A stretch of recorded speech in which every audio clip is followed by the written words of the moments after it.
Ya sabemos que la inflamación silente está detrás de la mayoría de las enfermedades crónicas de hoy en día, pero ¿sabemos qué provoca este estado de inflamación crónica mantenida? Porque es fácil entender la influencia de la mala alimentación, el sedentarismo, el estrés crónico y la falta de sueño.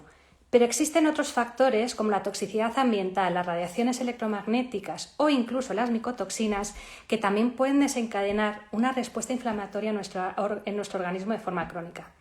Pocas personas saben tanto de estos temas como la doctora Pilar Muñoz Calero, y hoy tengo el honor de contar con ella para este directo. Pilar es una de mis grandes maestras, a quien admiro profundamente y a quien quiero de corazón, ya que no solamente he aprendido muchísimo de medicina ambiental con ella y de lo que esconden tantas enfermedades que como médico yo no sabía y no entendía qué es lo que estaba pasando, sino también la admiro pues por todos esos ideales por los que siempre ha luchado y que siempre buscará un mundo mejor. La admiro muchísimo por su entrega, por su honestidad. Es de las personas más coherentes que conozco, por su grandísima generosidad, por su gran perseverancia y por esa pasión que tiene por la vida y que yo también comparto con ella. Así que quiero presentaros a la doctora Pilar Muñoz Calero, que es médico pediatra, especialista en neonatología, estomatología y adicciones. Pero en lo que se ha volcado principalmente en los últimos años de su vida es en la medicina ambiental y en la sensibilidad química múltiple, siendo a día de hoy una de las mayores referentes a nivel mundial, impulsora y creadora de la Cátedra de Patología y Medio Ambiente de la Universidad Complutense de Madrid, donde todos los años hace pleno absoluto en una asignatura que se llama o cambiamos de actitud o cambiamos de planeta. Su mayor propósito, conseguir una vida sin tóxicos, donde nuestros cuerpos dejen de enfermar por factores evitables y que están enfermando de forma continua a la población. Además, es autora de un libro precioso que os recomiendo que se llama La embriología del universo. Así que es un privilegio para mí compartir con vosotros este directo y contar con Pilar. Así que voy a darle paso a ver si ya podemos aprovechar este rato que tenemos con ella. Pilar, ya.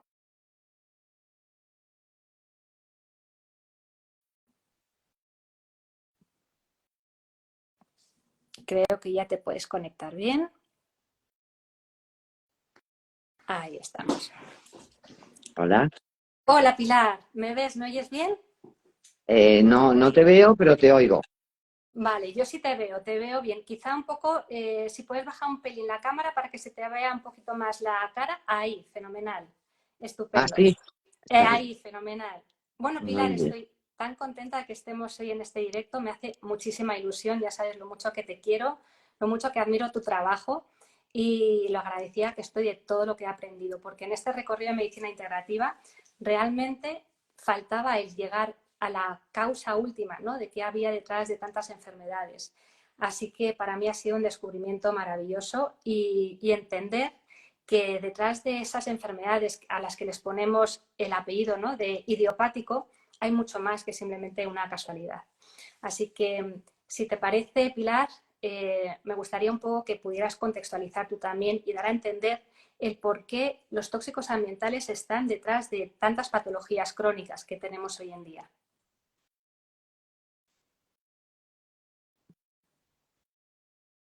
Pilar, ¿me oyes? ¿Que se ha quedado bloqueado?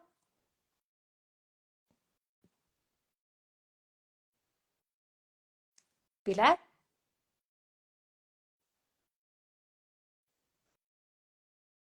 creo que Pilar está teniendo un poco de problemas de cobertura. Realmente una de las cosas de las que vamos a hablar es de la influencia de los campos electromagnéticos y, por supuesto, pues Pilar vive en un espacio libre de toda esta influencia de los campos electromagnéticos y a veces pues es difícil que tenga una buena cobertura. Así que a ver si es posible que se conecte y que tenga una buena cobertura durante un tiempo. Pilar, ¿nos oyes? Pilar,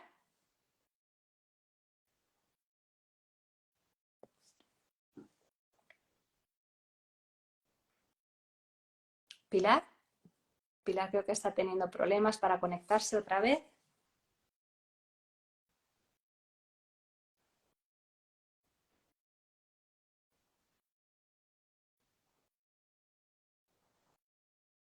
Pilar, ¿me oyes?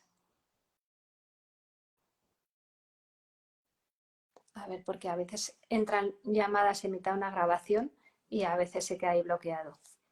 Pilar, ¿me oyes? Vale, Pilar, creo que me estás oyendo, pero se ha quedado la cámara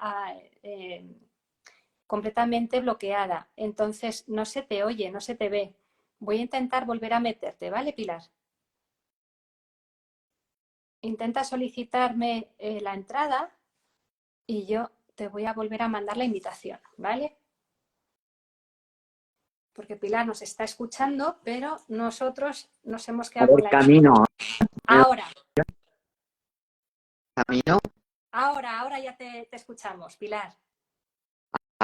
perdonar, como muy bien dices, estoy igual, la verdad, bastante, que intento estar bastante protegida con todo el tema de los electromagnéticos, que normalmente suelo tener mejor cobertura.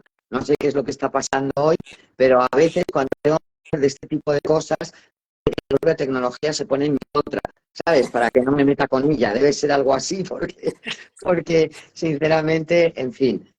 Bueno, ¿me estás escuchando ahora? ¿Camino bien? Perfectamente, te escuchamos perfectamente, Pilar.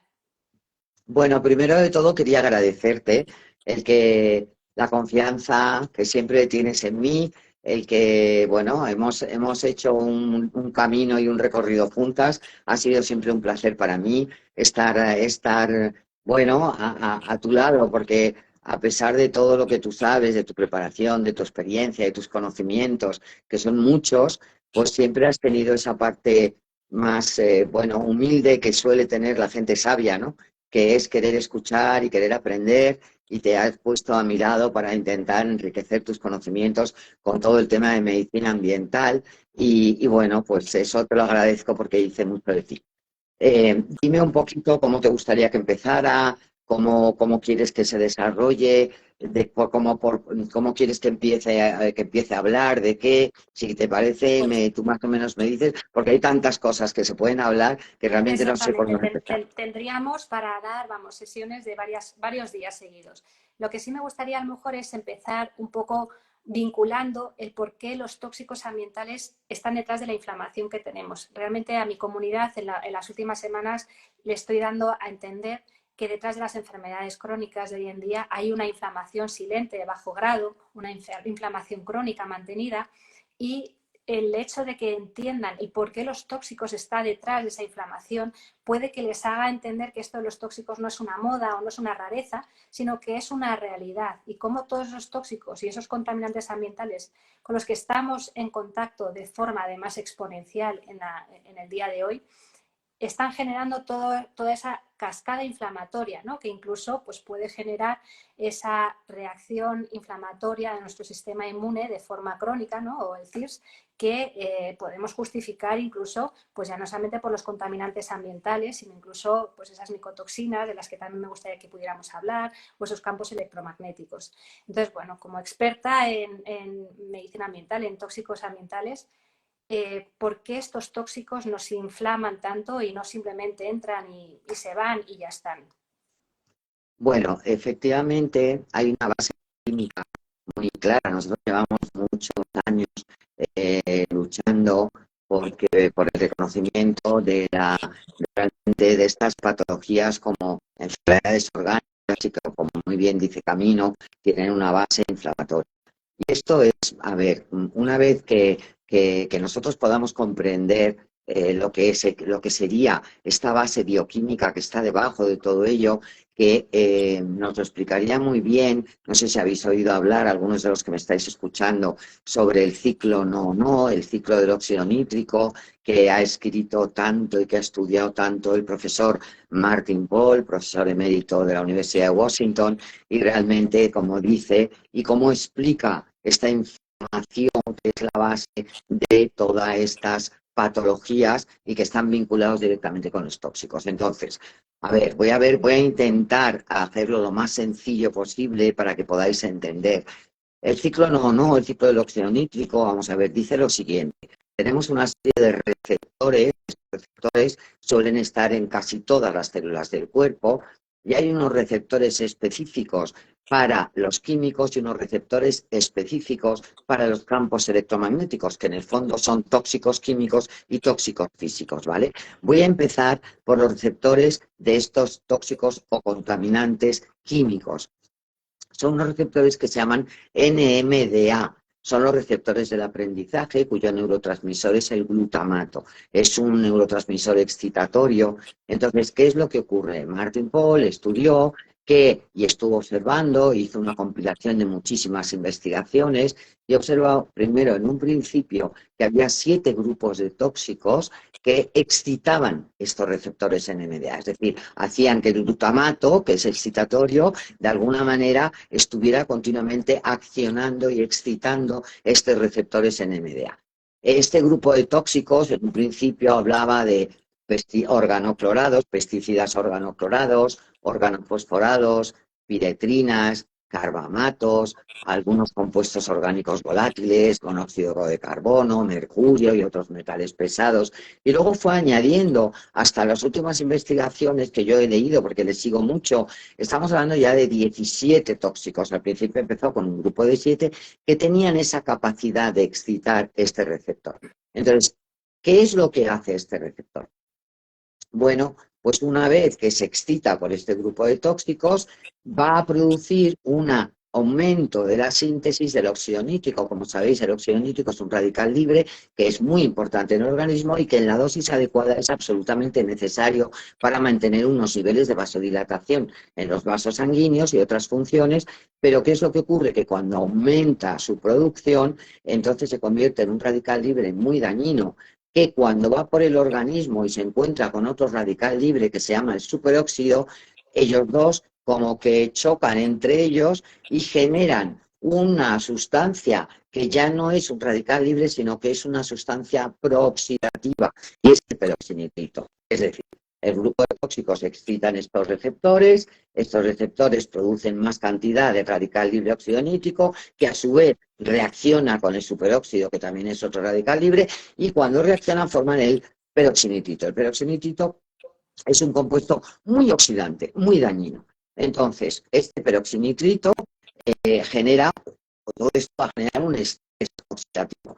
Nosotros, cuando decimos que estamos estresados físicamente, es que llega un momento en que nuestra capacidad de respuesta y de gestionar a lo mejor una cantidad de acciones que tenemos que hacer durante el día se ve superada y se produce un estrés. Pues nuestro organismo también puede llegar a provocar un estrés metabólico. Entonces, cuando se produce este estrés metabólico, tanto por un lado por este mismo estrés como por otro lado por el propio peroxinitrito, tienen la capacidad de hacer una cosa, que fijaros lo que es, que aumentan la cantidad de entrada de calcio en el interior de la célula. El calcio es, como sabéis, muy importante para el organismo, pero si aumenta la cantidad y sobre todo dentro de la célula se puede convertir en algo muy venenoso, en un veneno, y produce la muerte, la apoptosis celular. Esta muerte que la célula en un momento determinado no puede y se acaba suicidando o acaba muriendo. Entonces, esto a su vez va a provocar que se produzca un aumento por una serie de reacciones que ahora mismo, si no tengo una pizarra donde pudiéramos explicar, es más complejo, pero saltándome todos esos pasos, al final lo que va a hacer es generar la síntesis de una serie de interleuquinas, citoquinas, proinflamatorias, como la interleuquina 6, factor de necrosis tumoral, etcétera, y eso va a hacer que efectivamente se produzca una gran inflamación en el organismo. Pero además es curioso porque este ciclo del óxido nítrico se le llama que es un ciclo vicioso, porque a su vez este aumento de las citoquinas va a hacer que por una serie de vías intermedias el óxido nítrico siga aumentando. Por lo tanto, si hacemos continuamente que el óxido nítrico aumente, pues entonces lo que vamos a acabar es generando este proceso proinflamatorio permanente que empieza a nivel local y se va haciendo cada vez más generalizado, porque acordaros que os he dicho que son unos receptores que están prácticamente en todas las células del cuerpo. Este mismo mecanismo, este mismo proceso ocurre igual cuando la exposición no solamente es a este grupo de tóxicos químicos, sino también cuando está expuesta a las células a unos tóxicos físicos, como serían los campos electromagnéticos. Y los receptores que se ven excitados en este caso serían unos receptores que se llaman VGCC, que son dependientes de voltaje. Y cuando Esto se es muy excita. interesante porque, claro, la gente se piensa que es que realmente las radiaciones pues no afectan, pero es que hay un receptor específico para este tipo de radiaciones. Hay una explicación bioquímica que lo justifica. Y cuando todos estos receptores son activados, ¿qué diferencia hay entre que una persona desarrolle una sensibilidad química múltiple o una patología quizá menos grave pero no menos importante, como podría ser, por ejemplo, pues una enfermedad autoinmune o un dolor crónico o alguna inflamación específica? Porque ciertos Bueno, pacientes desarrollan al final una sensibilización central y otras personas, bueno, pues desarrollan todo ese cúmulo de patologías que conocemos hoy en día. Bueno, ya se sabe como en todo camino, tú sabes muy bien que hay una cosa que se llama individualidad bioquímica, susceptibilidad genética, es decir, hay predisposiciones diferentes que hace que ante una misma causa, personas de alguna manera, las consecuencias parezcan manifestadas de una manera o de otra. Fíjate tú, no solamente eso, sino que en las propias personas con sensibilidad química, no todo el mundo que tiene sensibilidad química va a expresarse de la misma manera. Es decir, hay personas con sensibilidad química que tienen que su órgano vulnerable es más, por ejemplo, el sistema nervioso con respecto, por ejemplo, y da más por pues, de síntomas cognitivos. Otras personas que es el tema digestivo, otras más que son los órganos respiratorios, otros que son el tema musculoesquelético. Es decir, que dentro de cada patología y de esta inflamación hay personas que tienen una mayor susceptibilidad para generar diferentes cosas. De todas maneras, lo que sí que se ha estudiado últimamente es que esta inflamación siempre, incluso en personas que tienen una fibromialgia, un síndrome de fatiga crónica, una sensibilidad química, siempre hay que buscar 2 o 3 patologías base que suelen ser las que pueden estar ahí de una manera escondida y por ser tan desconocidas, nunca a lo mejor se encuentran o no están en el punto de mira de muchos profesionales y entonces no se averigua. Una es la micotoxina, la toxicidad por micotoxinas, no la alergia, sino la toxicidad por micotoxinas, la enfermedad del Lyme, las porfirias también, la activación de los mastocitos, es decir, hay una serie de patologías que están ahí de base, que son las que hay sí o sí que buscar, porque si nosotros, por ejemplo, tenemos una persona, imaginaos, para que lo entendamos, tenemos una persona que está en contacto con micotoxinas, con hongos en su casa, en su vivienda, hay humedades, han generado unos hongos, eso ha generado micotoxinas. Estas micotoxinas están generando a lo mejor una sensibilidad química, pero resulta que la sensibilidad química entra a formar parte de los síntomas de una base que hay por debajo. Es decir, la sensibilidad química no se va a mejorar si no somos capaces de diagnosticar que haya debajo, por ejemplo, un Lyme o que haya debajo una intoxicación por micotoxinas o una porfiria o algún tipo de estas patologías. Entonces es muy importante porque realmente cada uno se va a manifestar de una manera por diferentes motivos. Exactamente. De hecho, bueno, pues todos estos tóxicos también generan una desviación inmunológica, ¿no? Para que luego el propio organismo y el propio sistema inmune pueda responder bien ante ciertas inflamaciones que están surgiendo. Entonces, tenemos un sistema inmune al que le tenemos profundamente comprometido con nuestro ritmo de vida y con nuestros hábitos de vida habituales y actuales en la vida occidental. Estamos llenos de tóxicos, comemos de forma muy inflamatoria, alimentos que no solamente son un vehículo para la entrada de agroquímicos y otros pesticidas, sino que están completamente vacíos de nutrientes hoy en día. Estamos en un estrés crónico mantenido, estamos metidos dentro estamos institucionalizados. Yo me acuerdo cuando estudiaba medicina que nos hablaban, pues eso, como estudiantes de que tuviéramos cuidado con los ancianos y las monjas de clausura porque eran la población más predispuesta a tener déficit de vitamina D. Y hoy en día estamos en un problema, en una pandemia mundial, porque estamos prácticamente todos institucionalizados. Entonces, nuestro ritmo de vida hoy en día pues nos hace enfermar y todos estos tóxicos están generando una desviación también inmunológica que impide que nuestro sistema corporal y nuestra capacidad de regeneración funcione de forma adecuada, porque nuestro organismo es maravilloso, tiene la capacidad de regenerarse, de reequilibrarse. El problema es que no le dejamos, le tenemos tan ahogado, le tenemos tan contaminado que no puede funcionar, que sus rutas bioquímicas están agotadas, están interrumpidas por todos estos tóxicos también. Pero fíjate, también es muy importante, Camino, tener en cuenta que incluso un sistema inmunológico que en un momento determinado es capaz de responder y reaccionar, aunque esté más débil o más flojo, pero es capaz de responder, cuando normalmente nosotros quitamos la causa de que ese sistema inmunológico esté alterado o esté reaccionando de esa manera, normalmente el sistema inmunológico llega a un momento en que se acaba recuperando.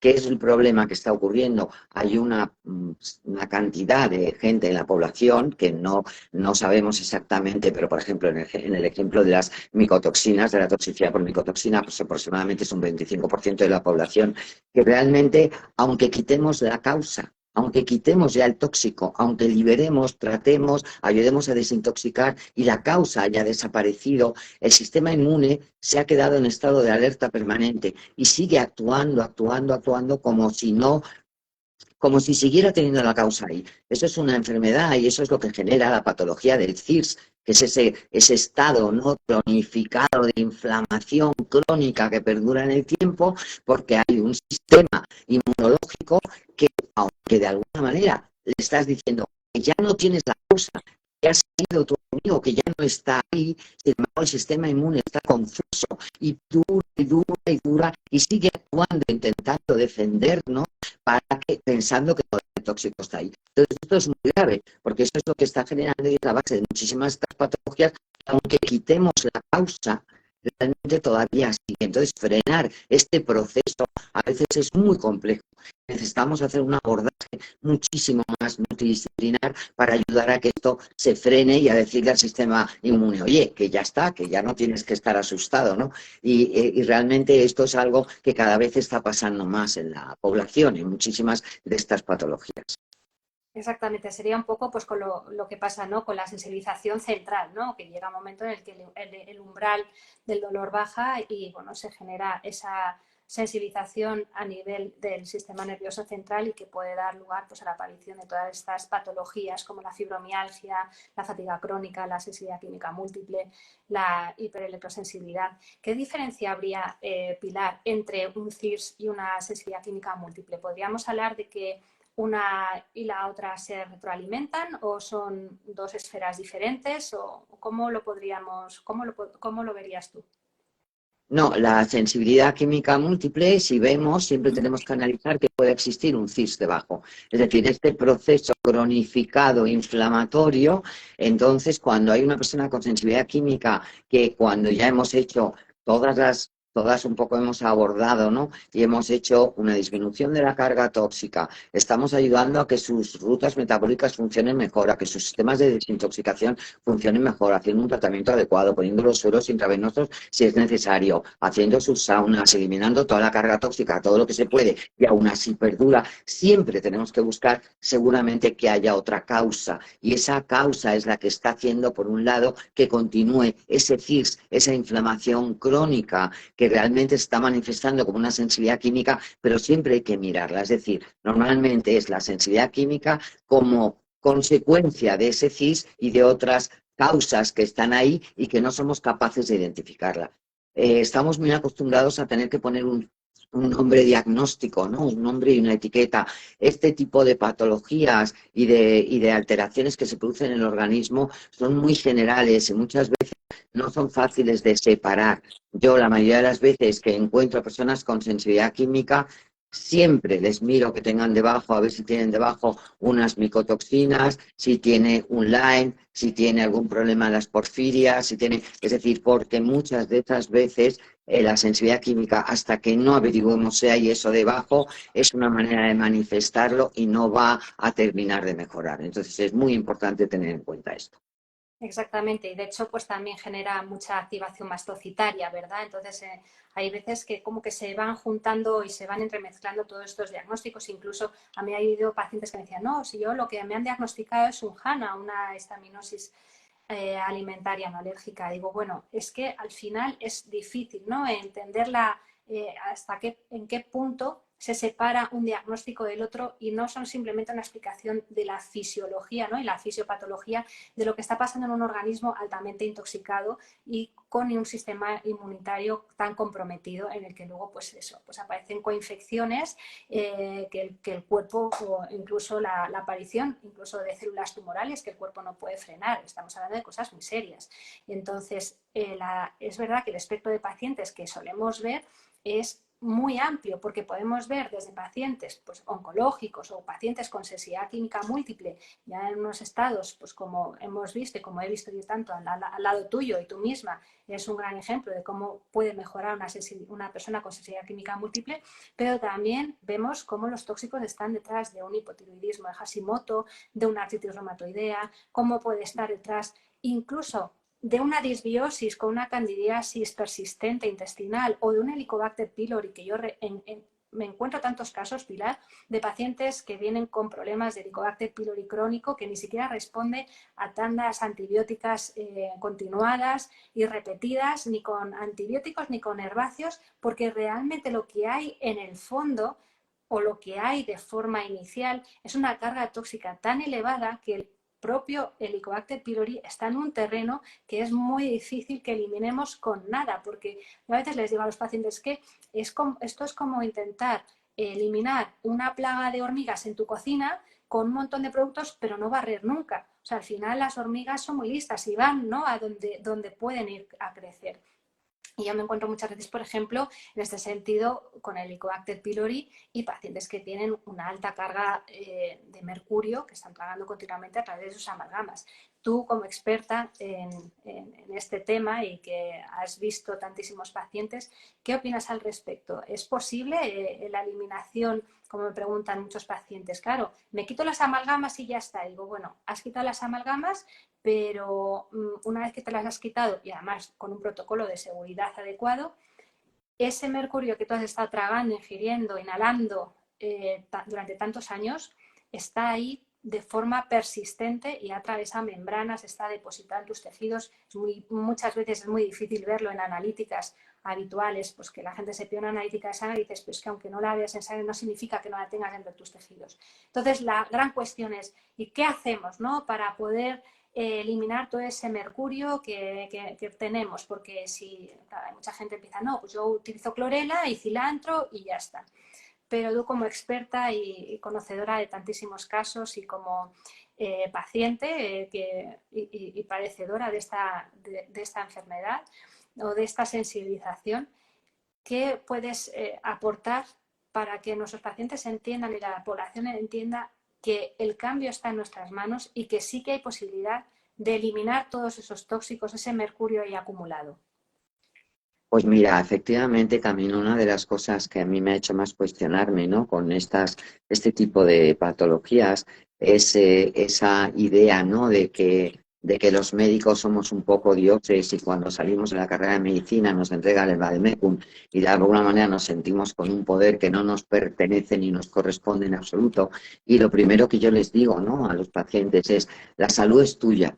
Yo puedo ser una gestora, nosotros, Camino, tú y yo, los médicos, podemos ser gestores, acompañar, pero este tipo de patologías lo demuestra de una forma tan clara que realmente nosotros no podemos hacer nada si el primer paso y más importante que tienen que hacer estas personas es control ambiental. Eso nosotros no lo podemos hacer. Lo único que podemos hacer es decirles lo que tienen que hacer, acompañarles y decir, mira, estos son... Pero el control ambiental no es, o sea, aparte de ser prevención, es tratamiento. Ya es decir, cuando nosotros empezamos a cambiar el control ambiental en nuestra casa, en nuestra vivienda, teniendo en cuenta lo que tenemos de toxicidad en la cocina, en los baños, en los productos de limpieza, en los productos de higiene personal, etcétera, en las construcciones, en los materiales de construcción, en los jardines, con los pesticidas, todo eso. Cuando nosotros somos capaces de verlo, de reconocerlo y de minimizar en lo posible, porque es verdad que todo es imposible, pero en todo lo que podamos, eso ya está siendo tratamiento, porque el cuerpo está empezando a tener una menor carga tóxica al dejar de entrar tanta contaminación. Si yo estoy en una casa que puedo estar inhalando todo el día formaldehído o tetracloroetileno porque tengo la ropa de zinc o porque tengo ahí todos los productos contaminados, todos los compuestos orgánicos volátiles y los estoy inhalando, yo estoy enfermando. Si ya de alguna manera esos tóxicos en esa casa disminuyen porque los quitamos, hacemos ese control ambiental, pues lógicamente mi cuerpo ya va a empezar a tener la capacidad de salir, mientras que estemos obligándole a meter en esos momentos. Es como si uno que deja de fumar, ¿no? Mientras que está fumando cigarros, es muy difícil que el cuerpo empiece a desintoxicar. Va a empezar a desintoxicar en el momento en que la persona deje de fumar y el cuerpo va a sentir ya la capacidad de poder empezar a eliminar. Entonces, lo más importante camino es el control ambiental, eso sin ninguna duda. Y después ayudar a que esos tóxicos que son bioacumulables, persistentes, que tienen una vida media larguísima, muchos de ellos, ayudar a eliminarlos. Primero, teniendo un intestino. Eso es algo que tú eres una gran experta, tratando el intestino, porque realmente si nosotros empezamos a dar suplementos orales, desde luego, olvídate si no tienen un intestino corregido, porque realmente la mayoría de ellos ni siquiera se van a absorber. Entonces yo por eso en algunas ocasiones y cuando es posible, pues ponemos sueros, tratamiento intravenoso, porque ayudamos a, de alguna manera, puentear la vía oral hasta que regamos el intestino y empezamos a dar nutrientes, oligoelementos, minerales, vitaminas a estos pacientes, porque estos minerales, vitaminas, etcétera, son cofactores y coenzimas que van a ayudar a desintoxicar. No es solamente para que estemos bien nutridos, sino que realmente son absolutamente indispensables para que nuestras rutas metabólicas y nuestros sistemas de desintoxicación funcionen de manera adecuada. Entonces, cuando estamos haciendo esos tratamientos y estamos empezando a bajar la carga tóxica, ya no solamente fuera, sino dentro del cuerpo, empezando a eliminar esos metales pesados, mirar, fíjate, una vía con la que más frecuencia se elimina el mercurio, fijaros, es con saunas infrarrojas y pesticidas. Mucha gente no lo sabe. O sea, con saunas tenemos una capacidad de eliminar el mercurio, porque la única otra manera de eliminar el mercurio de verdad, de forma eficiente y eficaz, pudiendo entrar en los tejidos, porque muchas veces el mercurio no está en la sangre, sino está ya depositado en los tejidos, el mercurio, el plomo y otros metales pesados, pues lo más importante es poder hacer quelación. La quelación a veces no está en la posibilidad de muchos pacientes ni de muchos profesionales. Entonces, por lo menos la sauna es una herramienta muy adecuada para poder ayudar a eliminar mucho pesticida y muchísimo metal pesado. Exactamente. Realmente la medicina que promulgamos es una medicina de la responsabilidad o de la corresponsabilidad con la enfermedad que te ha tocado, no de no de buscar que el médico te dé una pastilla y que te solucione el problema, porque para que podamos hacer este primer paso, que es el control ambiental, es tan difícil a veces hacerle al paciente entender que la primera pauta de tratamiento que hay que hacerle para que mejore no es dándole algo, sino quitando cosas de su domicilio, de sus hábitos de vida. Eso, pues la medicina paternalista, sobre la que en la que hemos crecido desde los años 80, pues claro, nos ha hecho dejar toda la responsabilidad de nuestra salud en manos del médico, ¿no? Y cuando planteamos esto a nuestros pacientes es muy difícil, ¿no? Para ellos entender que lo que les estás pidiendo es que hagan cambios ellos, no solamente que les vayas a dar algo más adelante para ayudarles, sino que realmente el primer paso y el más eficaz de forma inicial es la reducción de todos esos tóxicos. Y esto conlleva pues, cambios en los hábitos de vida, no solamente del paciente, sino también de su entorno, como bien sabes, y no todo el mundo está dispuesto a ello. Es una pena, pero nosotros, bueno, pues promulgamos mucho este tipo de medicina, este tipo de abordaje de la salud. Por eso hacemos mucha divulgación y mucha difusión para que la gente entienda que su salud está en sus manos y que cosas tan simples como dejar de ponerse perfumes o esos desodorantes que van oliendo, que parecen ambientadores andantes, ya puede contribuir a mejorar incluso cefaleas o problemas de acné o cosas que a veces pues, los pacientes lo único que quieran es una pastilla para esa cefalea o para ese acné. Y al final, si realmente vas a la causa, puede que quitando estos factores, desaparezcan patologías tan frecuentes y tan cotidianas como estas, ¿no? Pilar, ¿cómo influyen las micotoxinas? Ya que nos hablabas antes, y esto quizá la gente pues, no lo entiende muy bien, ¿no? Porque el mundo de los hongos, el mundo pues, de todas estas micotoxinas que generan estas concentraciones de hongos, pues pasa un poco también como con los tóxicos, ¿no? Que como no se ven, muchas veces pasan desapercibidas hasta que empiezas a tener síntomas y de repente empiezas a sacar en la cuenta, uy, pues sí, pues es verdad que tengo ambientadores por toda la casa, o uy, es verdad que había una manchita de moho en esta zona de la habitación y nunca le habías dado importancia hasta que empiezas a relacionarlo o a un médico es capaz de hacer este entendimiento, tirar del hilo y empezar a ver de dónde están saliendo esas micotoxinas. ¿Cómo puede saber la población hoy en día, cómo puede saber cualquiera que nos esté escuchando si sus problemas se pueden deber a un tema de micotoxinas o de tóxicos ambientales?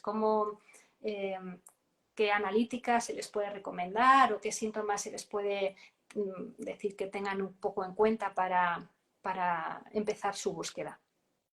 Pues mira, por ejemplo, ¿no? Yo lo que te digo, cualquier persona que tenga o que se le haya diagnosticado una fibromialgia, de un síndrome de fatiga crónica, de una sensibilidad química, cualquiera de estas patologías que llamamos dentro de los síndromes de sensibilización central, siempre hay que tener en el punto de mira que detrás haya estas micotoxinas que van a ser uno de los mayores sensibilizadores.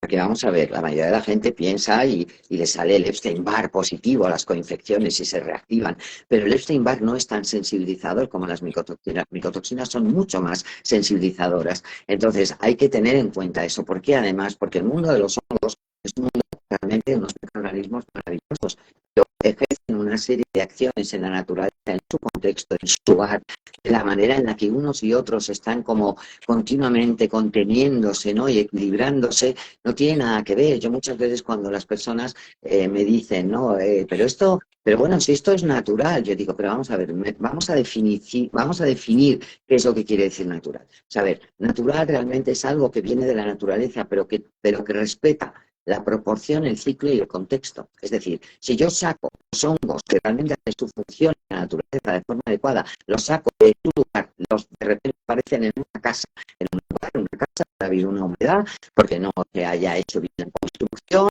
porque ha habido un escape de agua, porque ha habido una filtración de agua por algún lado y se hace realmente, ¿no?, una humedad dependiendo de la temperatura, si la casa se mantiene húmeda, si no se ponen deshumidificadores, si no se secan. Realmente ahí no tiene ningún tipo de otro hongo que lo frene. En la naturaleza sí. Entonces por eso cada uno está en su lugar, porque dicen, cuidado, que este terreno le corresponde a otros, están continuamente poniéndose límites y equilibrándose, pero cuando de repente uno entra fuera del contexto de la naturaleza y se mete en una vivienda, pues imaginaros, ahí puede, vamos, a sus anchas, empieza a acampar a sus anchas y entonces empieza a crecer. Y entonces el hongo que se ha producido genera micotoxinas, es como la toxina que libera el hongo. Esa micotoxina, muchísimas de ellas son nefrotóxicas, inmunotóxicas, cancerígenas, es decir, tienen muchos efectos súper dañinos. Entonces, es muy importante identificarlas, hay que ver en la vivienda, hay que mirar a ver qué zonas, qué lugares pueden tener esos hongos y primero de todo tratarlo. No me vale, si yo tengo unos hongos en el desván de mi casa o en una habitación, decir, bueno, la dejo cerrada y el resto de mi casa. No, son volátiles, son los compuestos orgánicos volátiles. Estas micotoxinas van a ir por toda la vivienda, van a estar en el ambiente, en el aire, y realmente son muy dañinas. Es muy importante primero ver ese foco, tratarlo. Hay maneras de tratarlo, hay maneras de se raspan las paredes, se ponen el bórax, el ácido bórico, se tratan con materiales que sean alcalinos, porque los hongos normalmente no crecen en los medios alcalinos, es decir, se tienen que tomar ciertas medidas y luego después también es muy importante hacer los análisis de las personas. Estos análisis de micotoxinas que hoy día se pueden hacer, fijaros, es posible que una persona haya estado en contacto hace 15 años en una casa, a lo mejor en una casona, en el campo, que tenía humedades, y le haces la anamnesis, la historia clínica, ya ha podido estar en una casa hace 15 años. Pues sí, en aquella casa yo tenía hongos, humedades y tal. Si entra dentro del 25% de la población que no está capacitado genéticamente para eliminar las biotoxinas de los hongos, será una persona que desde el punto de vista inmunológico no va a poder eliminarlo y van a poder colonizar el cuerpo, y aunque llegue un momento en el que la causa haya desaparecido, ya no esté en esa casa, no haya vuelto a esa casa, esté en una casa ya totalmente fuera de hongos, es posible que esa persona siga teniendo los hongos y siga teniendo esas micotoxinas dentro de su organismo y haciéndole daño. Por lo tanto, es una cosa muy seria a tener en cuenta, y dentro de todas las historias clínicas de todo este tipo de pacientes siempre se tendría que tener en cuenta el tema de las micotoxinas.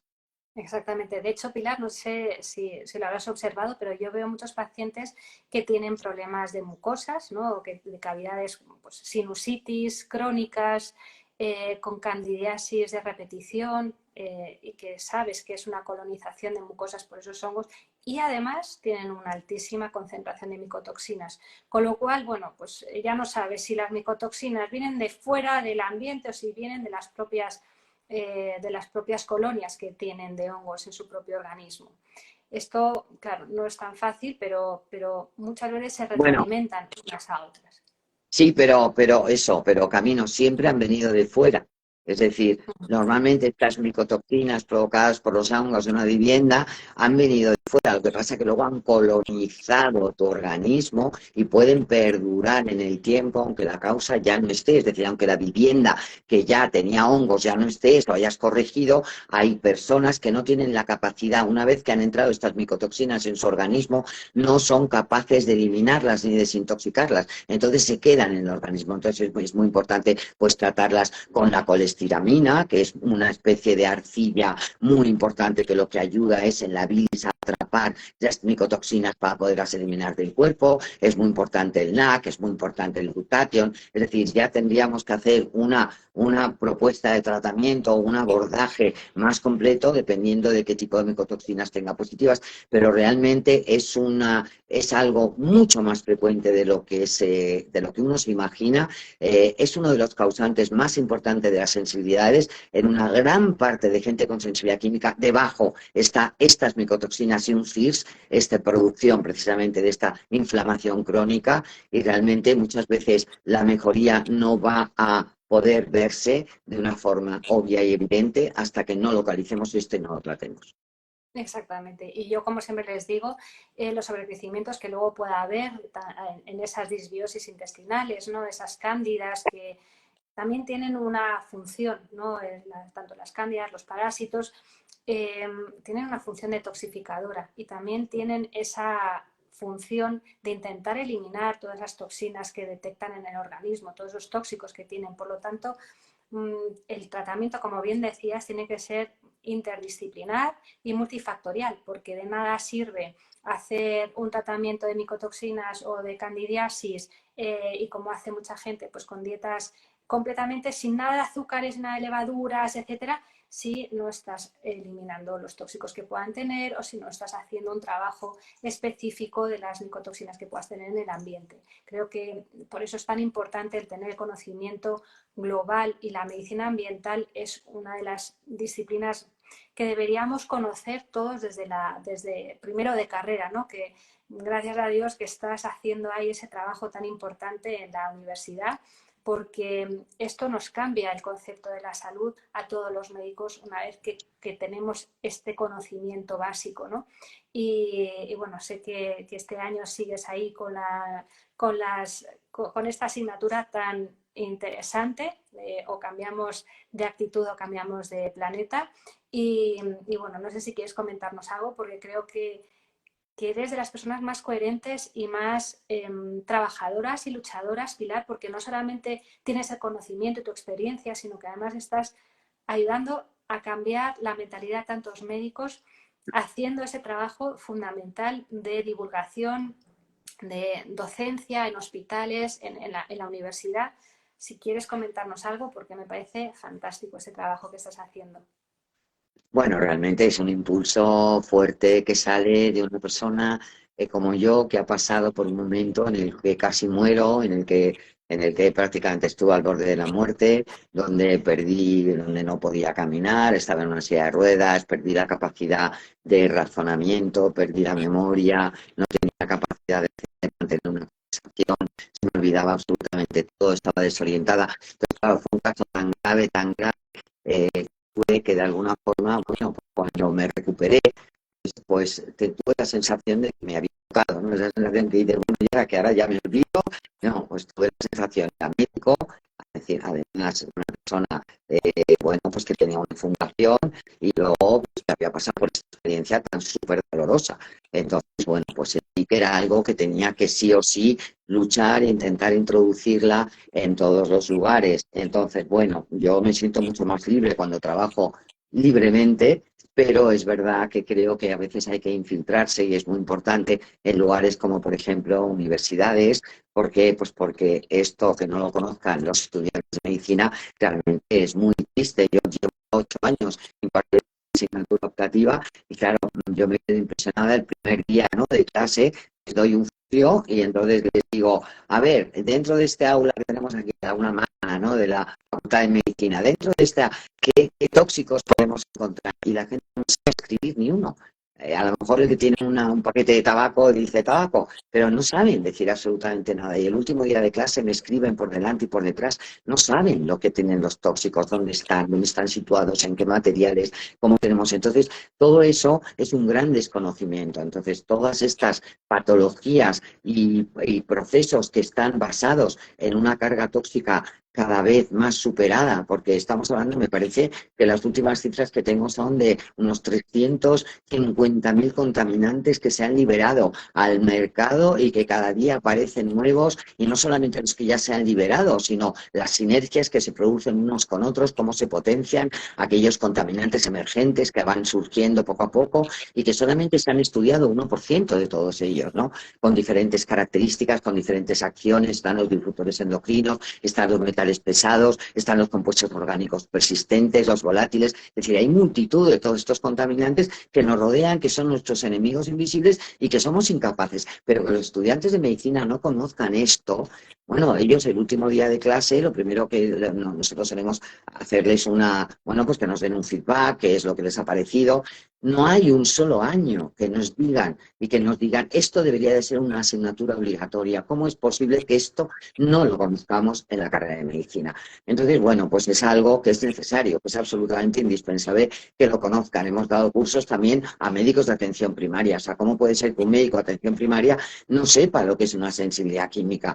Yo muchas veces empodero a los propios pacientes y digo, pero vamos a ver, o sea, una sensibilidad química que ya está en un documento de consenso en el Ministerio de Sanidad, que está en una CIE, en una clasificación nacional de enfermedades en este país, en otros muchos, que está luchando para que la Organización Mundial de la Salud le meta en la CIE número 11 como una enfermedad independiente, con un código independiente, que ya se habla por ejemplo, en el Ministerio de Trabajo, ¿no? Ya se habla en los documentos cómo las personas deberían de poder pedir una baja porque estén diagnosticados en sensibilidad química. ¿Cómo es posible que los pacientes lleguen a los médicos de atención primaria y un médico le pueda decir, bueno, yo esto no me lo creo, y mandarles y derivarles a un psiquiatra, a un psicólogo? ¿Pero cómo puede ser esto? Digo, pero si esto ya no es... O sea, yo lo comprendo cuando me pasó a mí, me pasó hace 25 años. Hace 25 años no se conocía nada de esto. Hoy hay evidencias, estudios, ya, pero muchísimos, infinidad de ellos,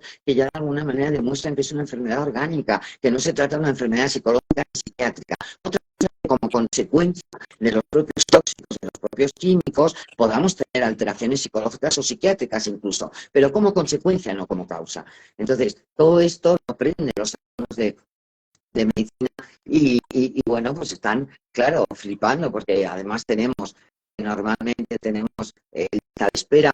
Las asignaturas optativas suelen tener 15, 20 alumnos, nosotros tenemos todos los años más de 100, y porque no nos dejan, porque está ya de alguna manera el aforo ya está limitado y no nos dejan tener más, y realmente, pues claro, se encuentran de repente una asignatura que se llama o cambias de conducta o cambias de planeta. Dicen, ¿pero esto qué es? Cuando ya estamos hablando de la importancia del medio ambiente, que hoy día hasta en los colegios los niños de 3 y 4 años ya saben qué es lo que está ocurriendo en el ambiente, ¿no? Entonces, bueno, pues es algo que era absolutamente necesario, y bueno, pues ahí estamos, luchando en todas las áreas que podemos.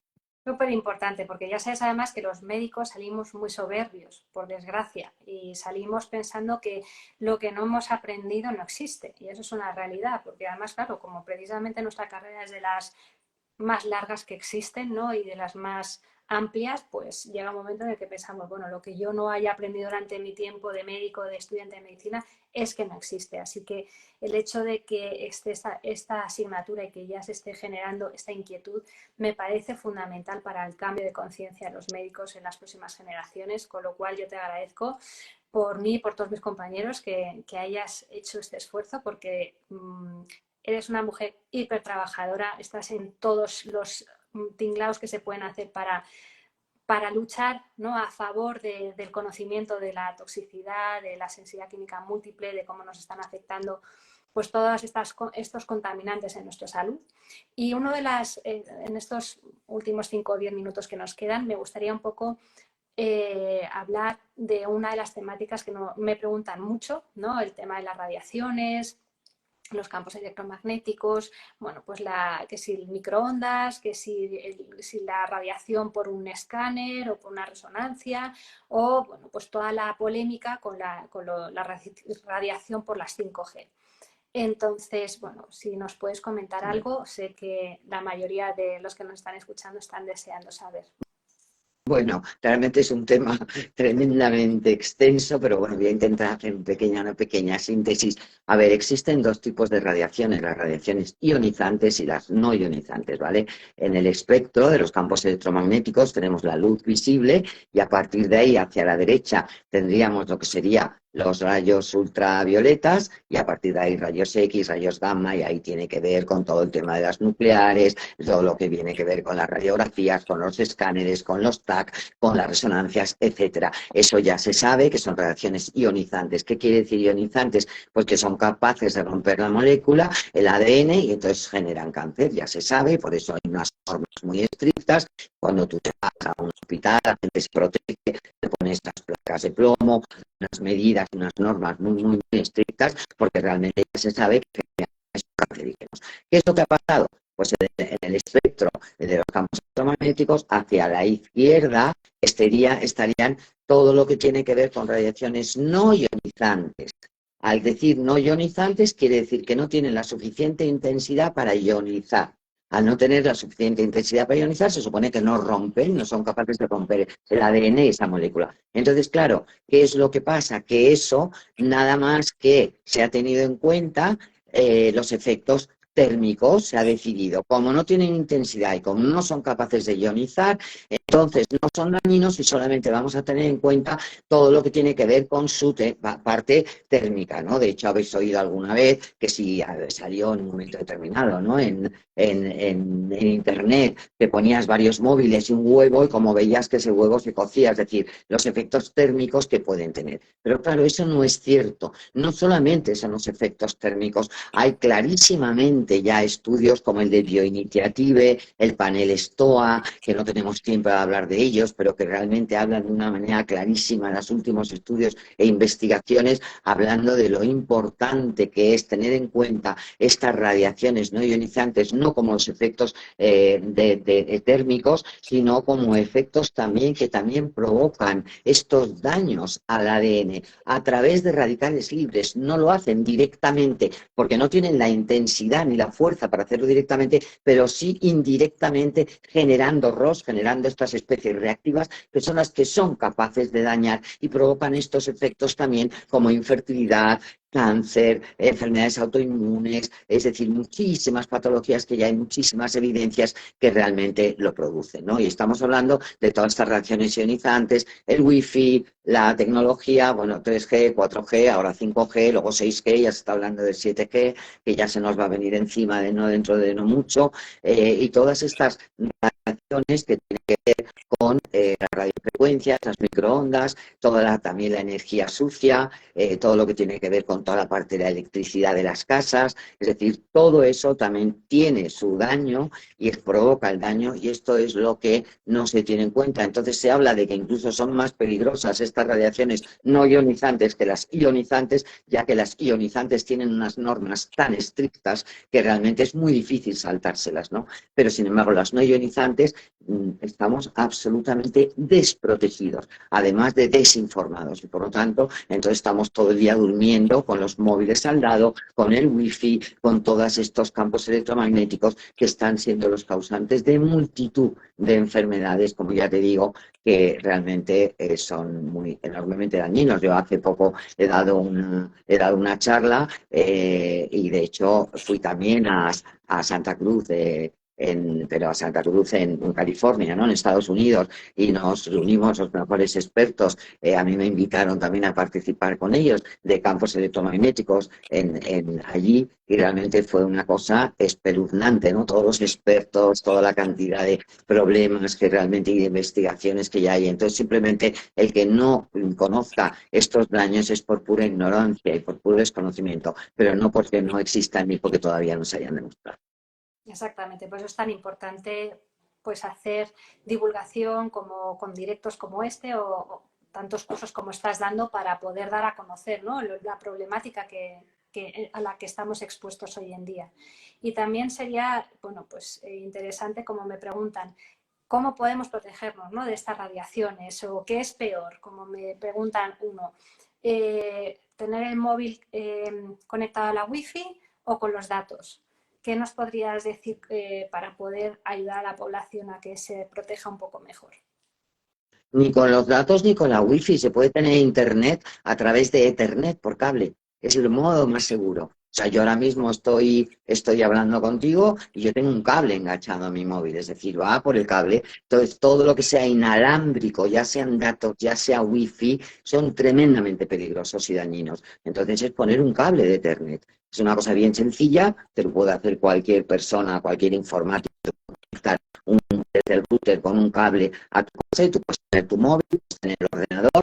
Yo conozco, hay hospitales enteros en Estados Unidos que trabajan con internet. En Inglaterra, por ejemplo, el hospital Brexit, tienen todo por cable de internet, todo un hospital. O sea, no estoy hablando ni siquiera de una casa. Es decir, hay muchísimas maneras de poderlo evitar. Hay telas apantallantes, hay regletas que son ecológicas también apantallantes, pero sobre todo lo más importante es desconectar el wifi. Si uno no quiere poner este Ethernet o no tiene posibilidades o lo que sea, por lo menos por la noche hacer todo lo posible, por favor, para desconectar el wifi, sobre todo si tienen niños. Son enormemente vulnerables. Los cerebros de los niños todavía que no han madurado realmente son muy peligrosos, están vinculados con muchísimos tipos de cánceres, y realmente es algo muy serio a tener en cuenta. Entonces, cuando nos vamos a dormir, realmente el sueño es para ayudar a regenerar nuestras células. No tiene ningún sentido que tengamos el móvil, y me da igual si lo queremos utilizar de despertador. Pues se compra uno un despertador de pilas de toda la vida